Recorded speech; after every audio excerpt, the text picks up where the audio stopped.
Hello friends, IGNOU ഫോക്കസിലേക്ക് എല്ലാവർക്കും സ്വാഗതം.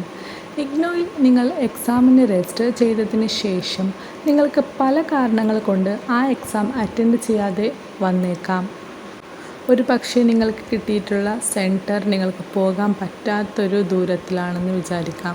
അല്ലെങ്കിൽ നിങ്ങൾക്ക് മറ്റ് എന്തെങ്കിലും പേഴ്സണൽ ഇഷ്യൂസ് കൊണ്ട് നിങ്ങൾക്ക് എക്സാം അറ്റൻഡ് ചെയ്യാൻ പറ്റിയില്ല എന്ന് വരും. ആ ഒരു സിറ്റുവേഷനിൽ എല്ലാവർക്കും വരുന്നൊരു ഡൗട്ടാണ്, നമ്മളിപ്പോൾ അപ്ലൈ ചെയ്ത ഒരു എക്സാം എഴുതിയില്ലെങ്കിൽ എന്തെങ്കിലും പ്രോബ്ലം ഉണ്ടോ എന്ന്. അതുപോലെ തന്നെ നെക്സ്റ്റ് സെക്ഷനിൽ നമുക്ക് ഈ എക്സാം അറ്റൻഡ് ചെയ്യാൻ പറ്റുമോ, എന്തെങ്കിലും ഫൈൻ കാര്യങ്ങൾ വരുമോ, ഇങ്ങനെയുള്ള എല്ലാ ചോദ്യത്തിനുമുള്ള മറുപടിയാണ് ഈ വീഡിയോ. എക്സാമിന് നിങ്ങൾ അപ്ലൈ ചെയ്തിട്ട് അത് അറ്റൻഡ് ചെയ്തില്ലെങ്കിൽ ഒരു പ്രോബ്ലവുമില്ല. നിങ്ങൾ നെക്സ്റ്റ് ടേമിൽ അല്ലെങ്കിൽ നെക്സ്റ്റ് സെക്ഷനിൽ എപ്പോഴാണ് എക്സാം വരുന്നത്, ഇപ്പോൾ നിങ്ങൾ ജൂണിലാണ് നിങ്ങൾ എക്സാമിന് വേണ്ടി അപ്ലൈ ചെയ്തിട്ട് ആ എക്സാം അറ്റൻഡ് ചെയ്യാതിരുന്നാൽ നെക്സ്റ്റ് ടേമിൽ അല്ലെങ്കിൽ നെക്സ്റ്റ് സെക്ഷനായ ഡിസംബറിൽ എക്സാം വരുന്നുണ്ടല്ലോ, ആ എക്സാമിന് നിങ്ങൾ അപ്ലൈ ചെയ്തിട്ട് എക്സാം അറ്റൻഡ് ചെയ്യാവുന്നതാണ്. ഇഗ്നോ യൂണിവേഴ്സിറ്റിയിൽ എപ്പോഴും 2 സെക്ഷനായിട്ടാണ് എക്സാം നടക്കുന്നത്. ഒന്ന് ജൂൺ സെക്ഷൻ, ഒന്ന് ഡിസംബർ സെക്ഷൻ. നിങ്ങളിപ്പോൾ ഡിസംബർ സെക്ഷനിലെ എക്സാം അറ്റൻഡ് ചെയ്തില്ല എങ്കിൽ നിങ്ങൾക്ക് അടുത്ത് വരുന്ന ജൂൺ സെക്ഷനിൽ ഫീസ് അടച്ച് നിങ്ങൾക്ക് എക്സാം അറ്റൻഡ് ചെയ്യാവുന്നതാണ്. പക്ഷേ നിങ്ങൾ അവിടെ ഓൾറെഡി പേ ചെയ്ത 200 റുപ്പീസ് അവിടെ പോയി, ആ എമൗണ്ട് നിങ്ങൾക്ക് തിരിച്ച് കിട്ടില്ല. നിങ്ങൾ പുതുതായിട്ട് പിന്നെയും 200 റുപ്പീസ് പേ ചെയ്തിട്ട് എക്സാമിന് അപ്ലൈ ചെയ്തിട്ട് എക്സാം എഴുതേണ്ടി വരും. ഇഗ്നോയുടെ കാര്യത്തിൽ നിങ്ങൾ എന്ത് ഫീസ് പേ ചെയ്താലും റീഫണ്ട് എന്നൊരു ഓപ്ഷൻ ഇല്ല, അവിടെ അങ്ങനത്തെ ഒരു പോളിസി ഇല്ല. ഇവിടെ വരുന്നൊരു ഇഷ്യൂ എന്തെന്നാൽ, നിങ്ങളിപ്പോൾ ജൂൺ ടേമിലാണ് നിങ്ങൾ എക്സാം എഴുതേണ്ടത്, പക്ഷേ നിങ്ങൾ അപ്ലൈ ചെയ്തിട്ട് എക്സാം എഴുതിയിട്ടില്ല.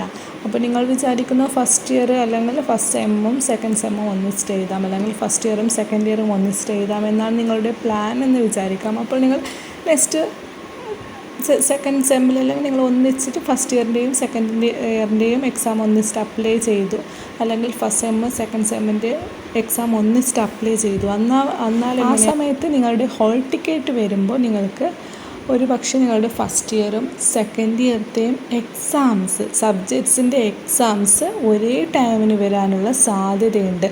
അല്ലെങ്കിൽ ഫസ്റ്റ് സെമ്മിൻ്റെ സെക്കൻഡ് സെമ്മിൻ്റെ എക്സാമോ ഏതെങ്കിലും ഒരു സബ്ജക്റ്റ് സെയിം ഡേ സെയിം ടൈമിന് വരാനുള്ള സാധ്യത വളരെ കൂടുതലാണ്. കാരണം സെം വൈസ് ആയിട്ട് അത് വേറെ വേറെയാണല്ലോ, ഫസ്റ്റ് സെക്കൻഡ്. അപ്പോൾ ആ ഒരു ചാൻസ് വളരെ കൂടുതലാണ്.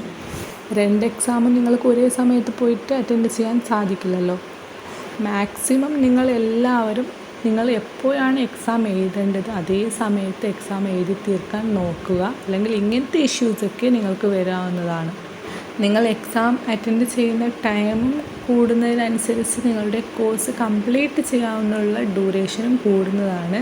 നിങ്ങൾ പെട്ടെന്ന് എക്സാം അറ്റൻഡ് ചെയ്തിട്ട് എക്സാം ക്ലിയർ ചെയ്താൽ നിങ്ങളുടെ കോഴ്സ് ഡ്യൂറേഷനും കുറയും. UG പ്രോഗ്രാമിന് 6 ഇയേഴ്സ് വരെ ടൈം പീരീഡ് ഉണ്ട്. പക്ഷെ നിങ്ങൾ കറക്റ്റായിട്ട് നിങ്ങളുടെ ടൈം പീരീഡിൽ തന്നെ നിങ്ങൾ എക്സാംസ് ഒക്കെ ക്ലിയർ ചെയ്ത് വരുന്നുണ്ടെങ്കിൽ നിങ്ങൾക്ക് 3 ഇയേഴ്സിൽ തന്നെ നിങ്ങളുടെ ഡിഗ്രി കംപ്ലീറ്റ് ചെയ്യാവുന്നതാണ്. പക്ഷേ നിങ്ങൾ ഫസ്റ്റ് ഇയർ എഴുതിയിട്ടില്ല, നെക്സ്റ്റ് ഇയർ എഴുതി, അങ്ങനെയെങ്കിൽ പിന്നെയും നിങ്ങളുടെ ഡിഗ്രി കംപ്ലീറ്റ് ആവാനുള്ള ഡ്യൂറേഷൻ അവിടെ കൂടുന്നതാണ്.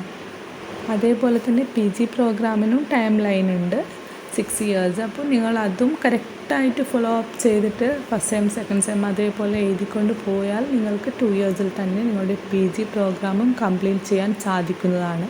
ചുരുക്കി പറഞ്ഞാൽ, നിങ്ങൾ എക്സാമിന് അപ്ലൈ ചെയ്തിട്ട് അറ്റൻഡ് ചെയ്തില്ലെങ്കിൽ പ്രോബ്ലംസ് ഇല്ല. വരുന്ന ഇഷ്യൂസൊക്കെ ചെറിയ ഇഷ്യൂസാണ്. നിങ്ങളുടെ കോഴ്സ് ഡ്യൂറേഷൻ കൂടും.